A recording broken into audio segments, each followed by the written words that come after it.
EPF 95 पेन्शनरांचं जिल्हाधिकारी नाशिक यांना आत्मक्लेश निवेदन। नाशिक जिल्हा EPF पेन्शनर्स फेडरेशन यांच्या वतीनं दिनांक 7 ऑक्टोबर रोजी संपूर्ण देशभरासह नाशिक जिल्हाधिकारी कार्यालय येथे आत्मक्लेश धरणे आंदोलन करण्यात आलं। या धरणे आंदोलनात नाशिक जिल्ह्यातील 180 उद्योगातील सर्व निवृत्ती पेन्शनर्स, एसटी कर्मचारी, औद्योगिक कर्मचारी, बॉश ग्रुप, सहकारी बँका व इतर सर्व मीडिया कर्मचारी, साखर कारखाना कर्मचारी, वीज कर्मचारी इत्यादींनी सामील होऊन जिल्हाधिकारी यांना निवेदन देण्यात आलं। यामध्ये EPF 95 पेन्शनर्स देशभरात 70 लाखावर असून किमान पेन्शन 9,000 रुपये महागाई भत्ता सहित लागू करा, तसेच इतर मागण्या या 12 वर्षांपासून प्रलंबित आहेत।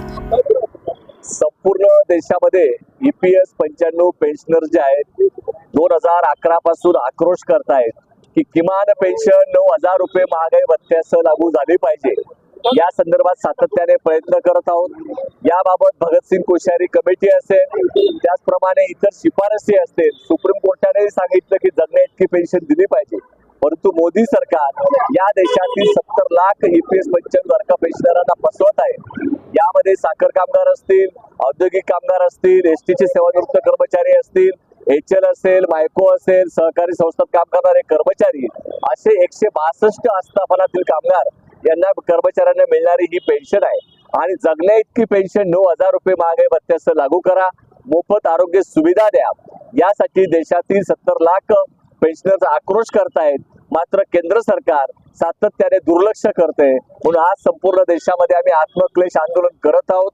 सरकारला 70 लाख पेन्शनरांनी ताकद दाखवलेली आहे आणि 2024च्या निवडणुकीमध्ये केंद्र सरकारला जागा दाखवलेली आहे आणि यापुढच्या काळात सुद्धा केंद्र सरकारने याची दखल घेतली नाही तर येणाऱ्या काळात केंद्र सरकारच्या विरोधात येणाऱ्या हिवाळी अधिवेशनामध्ये प्रचंड असं आंदोलन दिल्लीत होणार आहे। हा इशारा देण्याकरता आणि किमान पेन्शन 9,000 रुपये महागाई भत्त्यासह लागू करा या प्रमुख मागणीसाठी आज हे आत्मक्लेश आंदोलन करत आहोत।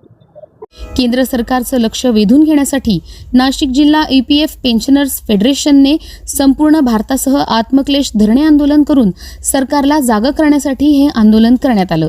या मागण्यांमध्ये पेन्शनर्स व त्यांच्या पत्नीला मुक्त आरोग्य सुविधा असावी, EPF पेन्शनरला केंद्रीय अन्न सुरक्षा कायद्याचा लाभ देण्यात यावा, 186 सेक्टरमधील जे कर्मचारी EPF मध्ये सामील नाही त्यांना सामील करून EPSSचा लाभ देण्यात यावा, EPFOने आणलेले प्रोराटा पद्धत बंद करावी, ज्येष्ठ नागरिकांना रेल्वे भाड्यात सवलत द्यावी, अशा विविध मागण्या EPF 95 पेन्शनर्स आत्मक्लेश निवेदनाद्वारे देण्यात आली। संघटना ACC आणि महाराष्ट्राची संघटना फेडरेशन या दोघांच्या वतीने नाशिक जिल्हा EPF पेन्शनरच्या आज हा आत्मक्लेश आंदोलनाचा पवित्रा घ्यावा लागलेला आहे। राष्ट्रीय पातळीवर 1 ऑक्टोबर ते 15 नोव्हेंबर या काळामध्ये सगळीकडे अतिशय मोठ्या प्रमाणात संपूर्ण भारतभर हे आंदोलन होणार आहे।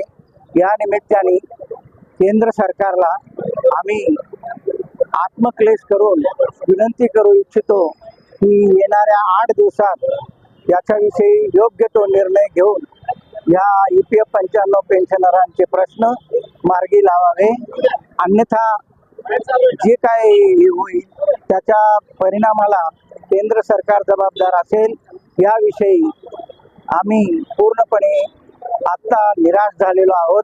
यावेळी फेडरेशनचे अध्यक्ष कॉम्रेड राजू देसले, उपाध्यक्ष रमेश सूर्यवंशी, कार्याध्यक्ष चेतन पनेर, नामदेव बोराडे, खजिनदार धनंजय चतुर, जनरल सेक्रेटरी DB जोशी, सल्लागार शिवाजी ढोबळे, VD धनवटे, प्रकाश नाईक, रमेश पाध्ये, सुभाष शेळके, उपाध्यक्ष नईम शेख, भाऊसाहेब शिंदे, रमेश खापरे, भगीरथ शिंदे, सहचिटणीस MN हांडगेमामा, उत्तमराव आढाव, साहेबराव शिवले, संघटक कृष्णा शिरसाट, पांडुरंग सोमवंशी, पंडितराव पगार, रामचंद्र टिळे, बालाजी साळी, रेणुका वंजारी, उत्तम रायदे, कारभारी बागुल यांच्यासह 186 उद्योगातील सर्व निवृत्त पेन्शनर्स कर्मचारी मोठ्या संख्येनं उपस्थित होते। नाशिक जिल्हा पेन्शन फेडरेशन तर्फे कलेक्टर कचेरी समोर आम्ही पेन्शन वाढीसाठी आंदोलन करतोय।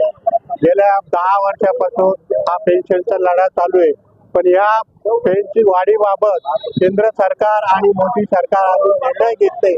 त्याच्यामुळे या ठिकाणी सर्व जिल्ह्यातील जवळजवळ 2 लाख पेन्शन आणि भारतातील 70 लाख पेन्शन हे अतिशय नाराज आहे. आणि नाराजीमुळं त्या सर्व पेन्शनरनी 2023 ची जी निवडणूक झाली त्या लोकसभेची, त्या लोकसभेच्या निवडणुकीमध्ये आमच्या सर्व पेन्शनरनी राग व्यक्त करून बहुतेक सर्व बरेच लोक खासदार त्यांनी पाडलेले. आणि जर याच्या पुढे अजून सरकारने याचा धडा घेतला नाही, आमच्या पेन्शन बाबत लवकर निर्णय घेतला नाही, तर येत्या काळामध्ये अजून आम्ही केंद्र सरकार मोदी सरकार विरुद्ध जास्त प्रखरपणे आंदोलन करणार आहे.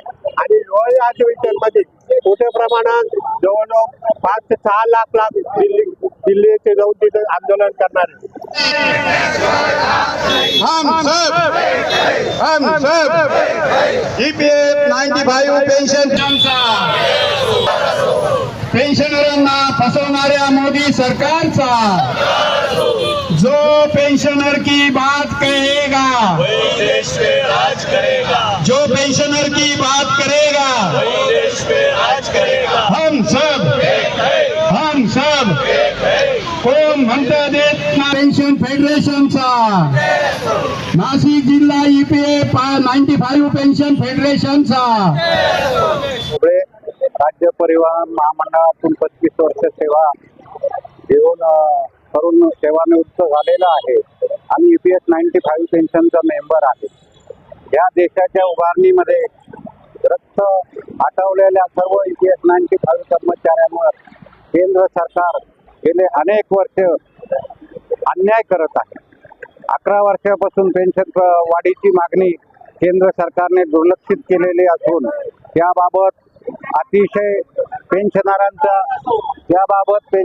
भावना अतिशय तीव्र असून याचा फटका लोकसभेच्या निवडणुकीमध्ये नक्कीच EPF पेन्शनरांनी केंद्र सरकारला दिलेला आहे.